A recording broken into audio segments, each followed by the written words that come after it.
د کوچیانو مسلح خلک به ورسره وو په چک پوسټو به درېدل لیکل به ټوپک به را لیکل دا به تر جګماباده تر سکره تله بیا به برته راتله او د دې خوا او دا خوا پښتانه افغانان به تګ و راتګ وو تېر نګران ګورنمنټ د پوځ په خوله باندې دا ناروا شرط مسلط کړي یو مقصد یې دا دی چې پر افغانستان دباو واچوي ډیورنډ په ومني بل شرط یې دا دی چې د دوی راوستلی طالب باندې خپل شرایط ومني او دلته پر موږ قبایلو حملې وکړې پر قبایلو بمباریانې وکړې ول دلته دهشتګرد دي دهشتګرد دوی راوستلي وو چیچن دوی راوستلي وو ازبک دوی راوستلي وو دا ګرد پنجابي استعمار راوستلي وو په افغانستان کې چې ډیورنډ کرښه باندې د پاسپورټ شرط نه منو واپس یې واخئ او دغه شرط په دې نه منو چې د کومه وخته ډیورنډ لیک اکثر شوې ده 131 کاله کېږي دغه شرط نه وو د دواړو خوا افغانان پښتانه تګ راتګ وو پر شرطي کارت پر تذکره باندې د ټول افغانستان پښتانه ټول پاکستان پښتانه چې دې خواته د ډیورنډ لیک ته راپاته شول انګریز را جلا کړ دا ټول تلو راتلو په دې کې کوچیان ګرد تلو راتلو داسې به کېدل چې د کوچیانو کلي به راتلو د کوچیانو مسلح خلک به ورسره وو په چک پوسټو به درېدل لیکل به ټوپک به را لیکل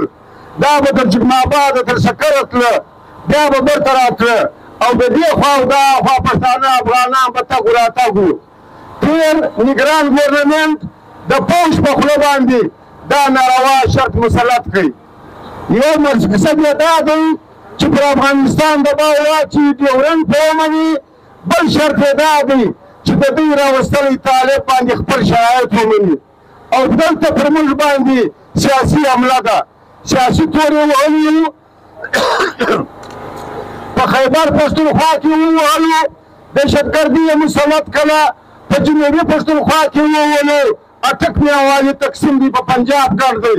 او په ټول ملک یې د پښتانه خلاف اپریشن وکړي د افغان کډوالو په نامه باندې او بیا پر موږ معاشي حمله وکړه پر ډیورنډ لار باندې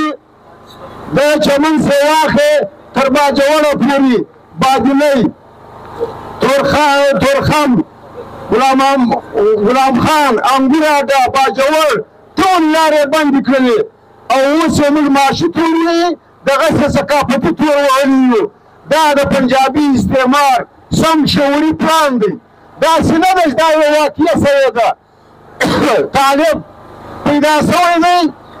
پاکستان یې نشي کنټرولولی د افغانستان څخه خوابدي راغله لارې بندې کړې یا دا واقعات لا نه اوسېږي دي دا کارونه شروع کړل په 2007 کې په خیبر پښتونخوا کې دهشتګردي مسلطه کړه د سوات 25 لکه آبادي یې رابار کړه د سوات د خلیکي علاقې څخه ګرمۍ له مردانو چارسدي صوابۍ ته خلک راکډه کړل باجوړ یې راکډه کړي بیا پر قبایلو حملې وکړې پر قبایلو بمباریانې وکړې ول دلته دهشتګرد دي دهشتګرد دوی راوستلي وو چیچن دوی راوستلي وو ازبک دوی راوستلي وو دا ګرد پنجابي استعمار راوستلي وو په افغانستان کې جنګول